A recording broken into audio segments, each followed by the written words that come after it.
Welcome to Business Line's State of the Economy podcast, where you'll find insight, analysis, and the story behind the numbers. Hello, and welcome to Business Line's State of the Economy podcast. I am Sanjana, the publication's tech reporter. The ongoing global semiconductor shortage has stressed the industry's vital role, pressing many nations to strengthen their chip manufacturing capabilities. India is quickly proving itself as an important player using its engineering talent and innovation ecosystem. This roundtable, featuring Jitendra Chaddah, the Vice President and Country Head of India, GlobalFoundries, Ritesh Tyagi, the Vice President and Global Head of VLSI and System Design Services Business for Wipro Engineering Edge, Sanjeev Malhotra, the CEO of Center of Excellence for IoT and AI at NASSCOM, and Giri KK, the Global Delivery Head of Telecom and High Tech, LTTS, will explore the sector's expansion, initiatives, and India's potential shift from a consumer to a global manufacturing hub. So I think India primarily has been, like a large consumer of semiconductors. And even from a talent perspective, we have been a significant contributor to the overall global industry. But I think from a production like a production standpoint, we are somewhere not, like a significant contributor. So how do you think this will change in the upcoming years? Okay, I think I'll just delegate this. Yeah, sure. Yeah, sure. Mr. Ritesh, do you want to go ahead? Sure. Well, let me just begin. I'll introduce myself. I'm Ritesh Tyagi. I head the Wipro Semiconductor Group globally. I'm based in Mountain View, California. And right now I'm in Japan. So just pardon me if you see some noise.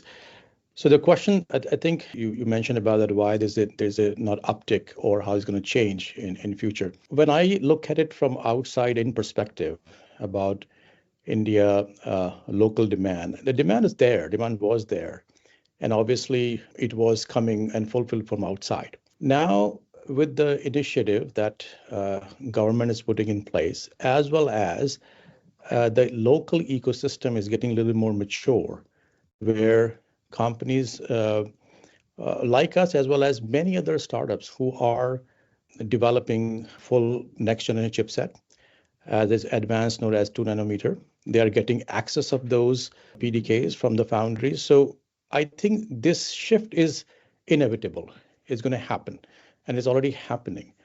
The question is what with the pace, and the pace will depend upon the government policies, as well as the kind of innovative environment that we see available in other part of the world. If that is facilitated, it will go pretty well. So in my opinion, I'm pretty bullish about that this is definitely going to take off, and it's just a matter of time. It's not a question of if, it's a question of when.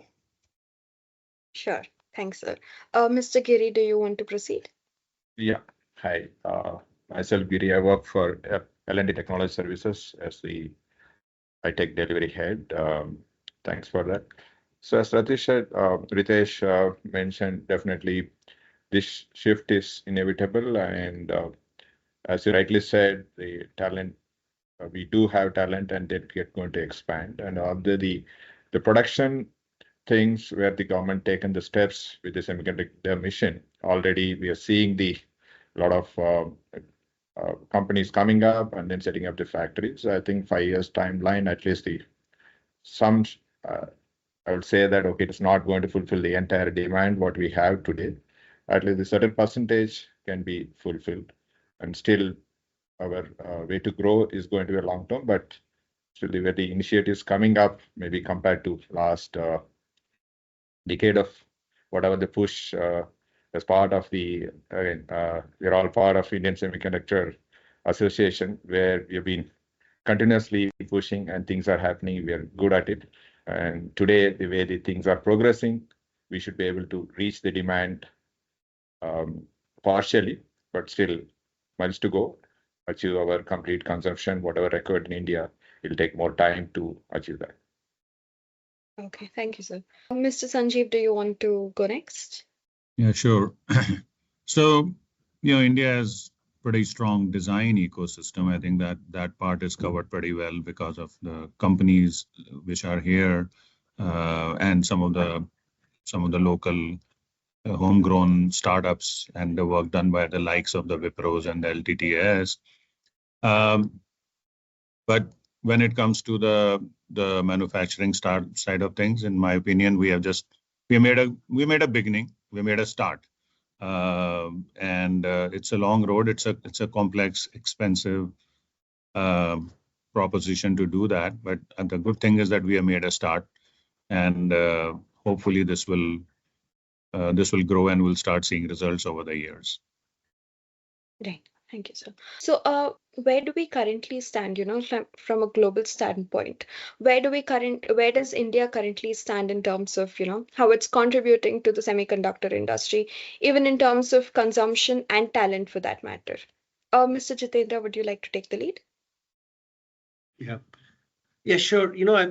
Before I answer specifically, see, if you look at it, there are three parts of the overall industry. There's a design part to it. There is a products part to it, which is the end product. And then in between, there is a manufacturing part to it, to the industry. So if you really look at overall industry, the semiconductor industry would be around 550 billion or so. Please correct my numbers if anybody has a right number here. So if you look at the 550 billion going into $1 trillion, that's the expectation in the next 7-8 years. Right? Today, India is around 40 billion from the consumption perspective, what we use is 40 billion, and all the projections are that we would touch 110 billion by 2030, right? As the industry grows to $1 trillion by 2030. Now, if you look at all the three elements of it, we are actually a very key critical player as far as product designs is concerned, the chip design is concerned, or the chip design ecosystem is concerned, whether it is the direct chip design or some drivers or the software that is required to it. What you're saying, this ecosystem has got the three parts: design and manufacturing and assembly. So the design part has also got the multiple things. One is the chip design, VLSI design, and the enabling the chip or testing the chip and also taking the chip for the applications. So that part, India already we are established, and the 20-25% of talent pool comes from India. So that's the major strength, and also the product design part. As we see the last 2 decades, I think the way we progressed today, Indian companies and the captives which are located in India are able to produce end-to-end chip design and also shipping the product to the end customers. So that's definitely the talent has grown, and then we stand very well, and then the global market, entire industry appreciate that. And the next step is the way the manufacturing government has taken the step. I think progress is happening. Assembly test, we didn't have the full-fledged facilities, but it's coming up. But the talent which works on that assembly and test, we have produced the talent utilizing the resources infrastructure globally. We're able to do remotely, and also some of the talent from India going there and then doing that. The talent demand today, the production on the semiconductor demand is going to touch $1 trillion. That means the demand for talent, right? Today, around 3 lakh or the 4 lakh people, the demand going to be double the size, or 7 lakh professionals are additional required. That talent pool creation and also the manufacturing side talent, we are lack of it, and then that is where the government is also taking the step, and then introducing various courses with the universities and also creating the specific the bachelor's and the master's degrees in VLSI, and continue to create more degrees coming year. It will help to increase the talent size also. That's where we are taking. And other one is enabling these chipsets into the product lines, where different product engineering companies in India and also the captives, we do build the domain knowledge, the system knowledge, either for automotive or for any other industrial applications. The different applications, we are good at it, and it is built over the years. That is helping us to really creating ecosystem better for enabling the chips into the market. Let me pause here. Maybe other colleagues can add. Sanjeev, do you want to go ahead? Yeah. So I'll just echo some of the points.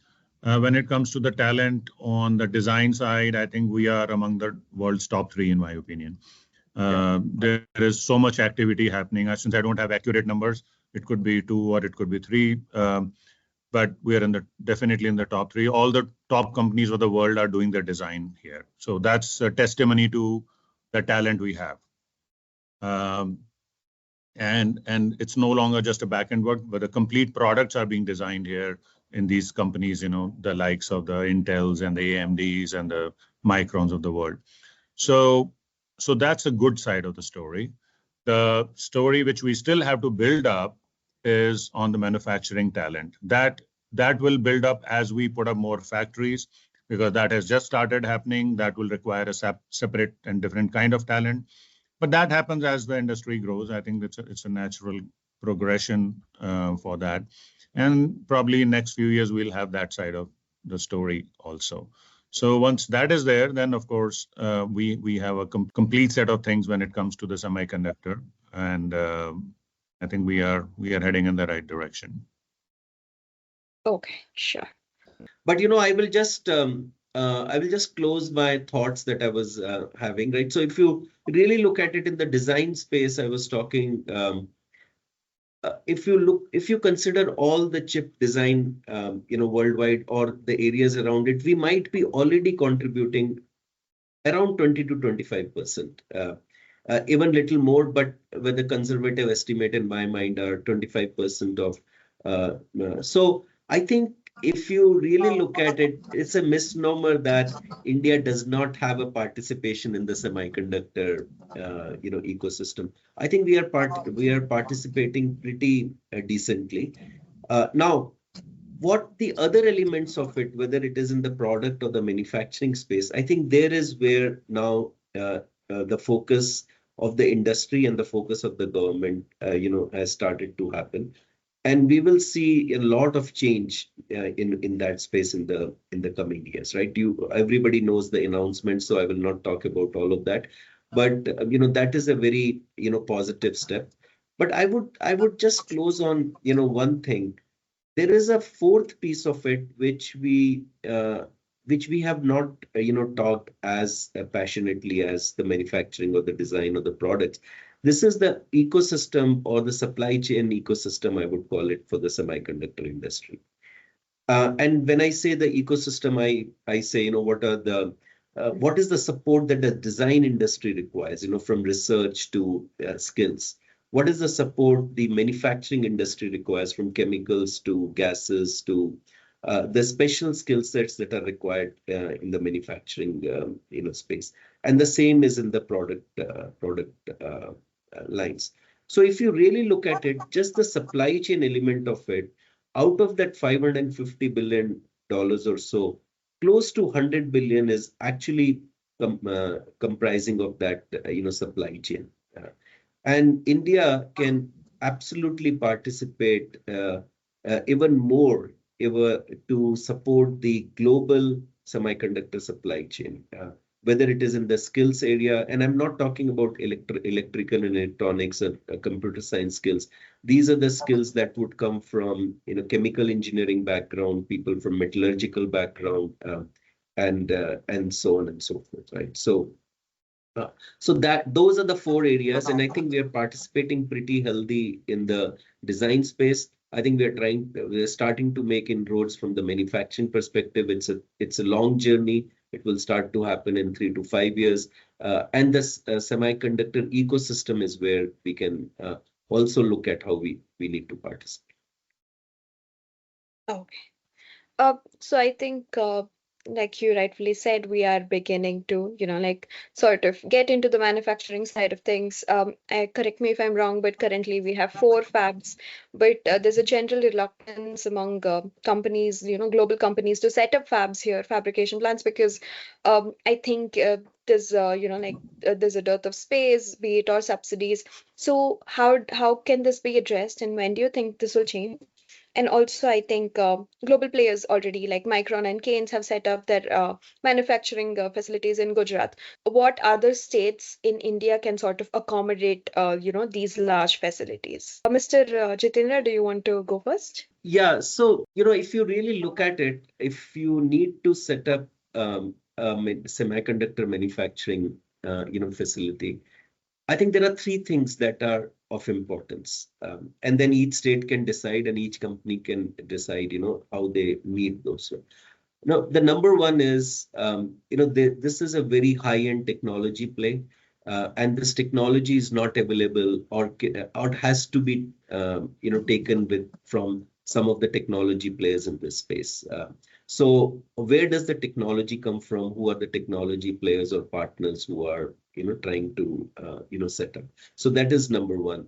The second one is, so for the technology you are choosing, and it is intertwined. Who is the customer you want to serve? And I will give you the reason why these two are very, very important to decide before you start to invest in it. So you have to have a very clear knowledge or clear understanding of which customer you are going to serve and who is going to be the customer, or at least which segment you are going to serve. Because your technology pick will only happen once you are very clear about the customer you are going to serve. And first two are very, very important because this is a high capex and long gestation play as far as semiconductor manufacturing is concerned. So third play is, apart from technology and the customer, is the where the funds or the money comes from. The players who can sustain the 5 to 7 to 10 years of gestation period that requires a fab to be totally profitable. So if you look at those 3, I think the money part, you can say that, hey, it's government is coming in, then they are subsidizing, in the sense that there is a up to 50% capex support provided by Government of India. A lot of state governments have come out and said 20 to 25% they will add on, So if you look at 70 to 75% capex fund support, it's pretty big support that the government has provided. Add on to it the design linked incentives and some PLI incentives, right, clubbed together. So it is it is financially very well supported. Actually, one of the best across the world that I have seen right now. But what you have to now decide is, who is the technology partner or technology players, who will bring the technology and which customers you will serve. So to your question, I think all of the investments that we have seen, if those 3 things are clear, I think great. For any state can participate. I think from the state perspective, they will have to look at, can they support the 25% additional? Can they support in building the ecosystem that will be required? So fab and ATMPs are one thing, but a lot of support, as I said, about the ecosystem that has to be developed, the supply chain ecosystem. How can they support developing that supply chain ecosystem? Do we understand that it's not just the fab and ATMP support, but you have to then support the ecosystem that comes with it? And then, of course, do you have enough skills around, and how does the states benefit from the skills they already may have that they can transform into the semiconductor manufacturing skills, or how they can develop those skills within their states, right? So these are the 3 or 4 things you need to look at, and then decide how you take plunge on the manufacturing side. Right. Mr. Sanjeev? So I think Jitendra has covered it very nicely. I think I totally agree with the point that, I mean, what Government of India is doing, it couldn't be any better. This is, as far as anybody can go, the amount of incentives that are being offered. But I think it is the price that we are paying for doing this thing late in the game, right? That this game has become very expensive, and added to the equation the geopolitical things now. Semiconductor production is seen as a strategic thing more than technology thing, right? I mean, so given that a lot of companies around the world are a little shy about sharing the technology also, I think that is another element. So given all these factors, I think the effort that we are making is really good. And few things, as you were saying, about the ecosystem, it's not just money and of course the technology and money are the biggest factors. Then ecosystem is something that grows along the way. And that ecosystem, in my opinion, it takes time, right? And it's one of those things that 9-month game, right? I mean, it will take time to develop, and I believe as we see more of these fabs being put up or assembly plants being put up, talent development will happen on the side. So as I said, it's a great start we have made, and hopefully we should see some good things coming out of it in a year or two. Mr. Ritesh, yeah, please go ahead. Sanjana, just and this probably may be my last comment before I move to my next meeting. So apologize for early dropout. But just to one point that I want to mention and give a little context and perspective. If you look at from early days of semiconductor development in US, then from there, Mr. Morris Chan took that to Taiwan. Then from there, it was South Korea, and then from there, it is the China. All these journeys, there's a one consistent theme that there was a need for a technology collaboration so that you can move and expand the capacity as well as bring the cost down. That was the first move. But then the second thing that occurred was that every countries, whether it's Taiwan, Korea, as well as the China, they have created the very vast internal consumption, or they have developed the corporations who actually started dominating across the globe. It's just impossible to build this expensive affair, which Jitendra and Sanjay both mentioned. This is a very capital intensive effort, and it cannot be done just purely from a perspective of that, okay, fine, I want to create semiconductor, but we're going to sell, we're going to consume. To whom you are creating this value? You can create the value to outside the world to a certain extent, but until you create the value to ourself within India, I think this will still be a very limited level. So that's where I think the biggest challenge, in my opinion, money is not a challenge in the world. Money is lying there in the world a lot.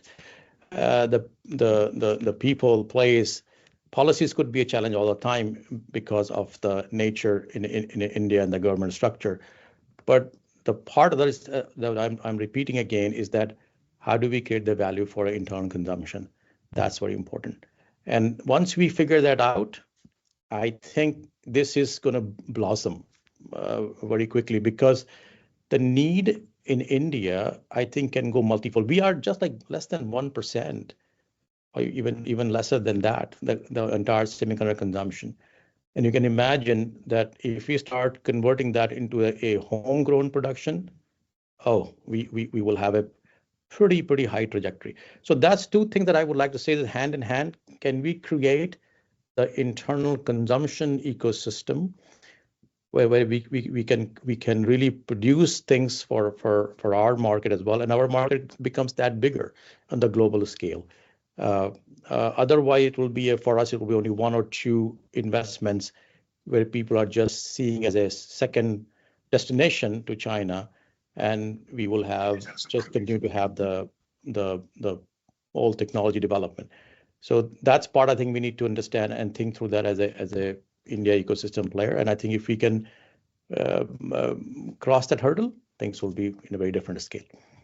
So with that, Sanjana, I would just sign off over here, and I really appreciate, and I miss this interesting conversation with my other colleagues, but hopefully you will have a fantastic conversation by having Chandra and Giri and Sanjay as well. Thank you. Sure. Thank you. Thank you so much for joining us, sir. Mr. Giri, do you want to add something? Again, this particular point, I think JC is covered very well, and Sanjeev added to that. I think it's good. So before we wrap the conversation, like of course, several of you mentioned that what the government has currently done is pretty robust. The kind of incentives and subsidies that they're provided. But as industry players, do you have any other expectations? Like from governments or like in terms of subsidies and incentives, anything at all that you would like to add? Mr. Giri? I think currently it's a good start, and then as JC already mentioned, good support is coming from the entire thing. The converting the right talent, right? We do have number of engineers, talented engineers talent pool coming out is really a good amount. The right skills, right? That is where how do we really incentivize the training more engineers as part of the industry participation, because I know some of the governments outside India, they do support that skill development as far as a private partnership. And some countries I know that they've been supported by the government for first few years, building the talent, and then take the volume of talent increase in this industry. So that can be the additional point we can look at it. And also collaboration of we do have maybe the tier one universities where they produce high talent. How do we really bring that maybe the infrastructure required or the faculty required to increase that volume? So that's the one thing government can link and create the mechanism where industry plus the university participation with some more incentive push from the government will help increase the talent in the area. The other one is the main thing, the demand going to be the supply chain, because that globally also the supply chain creation, as rightly said, the manufacturing supply chain, JC was explaining that how are we going to bring the other industries together, support the entire manufacturing of the semiconductor, where the incentives for the schemes to bring those supply chain industries into the country. That should be the next step which government can initiate. Okay, sure. Mr. Sanjeev? Yeah, I think the other emphasis point, apart from what's already being done, is same thing that Giri said. We need to develop a talent more on the semiconductor side of the hands-on learning on semiconductor. One is the design side learning, which is already happening. The other is to the fabrication side of things, which require expensive labs that need to be set up in the colleges. And I can relate with my experience many more than a couple of decades ago, is actually where in US there were labs in the colleges where they developed semiconductor with their own hands, simple things like transistors and diodes, and we actually fabricated in the lab in the college. So these type of facilities require help from the industry to set up. Of course, colleges cannot set up on their own. And this is another area of emphasis. When the supply is there, that will also become attractive for other people to come in. And that will be one part that I like to emphasize. I'm sure there are many others which JC also mentioned, but this part is definitely that needs to be addressed in parallel. Mr. Jitendra? No, I think Sanjeev and Giri covered it well. That's one thing apart from what they already said, which will be very important. I think from the research side of it, and especially focused on the semiconductor ecosystem, how we can emphasize the need for our educational institutes, our the industry, to participate in the next generation of the research work that will be required for this industry. Maybe the new materials, that are going to play an important role. Some of the technology interventions that are coming up with, the AIs and, other quantum. What are some of the areas that we need to be ahead of, as we are developing the manufacturing and the design? And some focus on the research will be very, very valuable for this industry. And the last one, I would say, I think the skills, we are very rightly focused on engineering, technical skills, the PhDs in the electrical engineering, electronics, and so on. But I think, like I said before, maybe spreading that a little bit more broader to other areas of engineering in the metallurgical or chemical and so on, petroleum. I think those are the other things that we need to look at. And we need to look at those industries from the semiconductor lens. Right now, I think that's the gap I see. So, Yes. the research and broadening our skills in the other engineering and technology spaces are the two things that I would recommend. So if I put it add another sentence, we need to de-glamorize computer science a little bit. Yes. I think that has taken too much of mind space. And I mean, all engineering colleges, all computer science seats are first to go.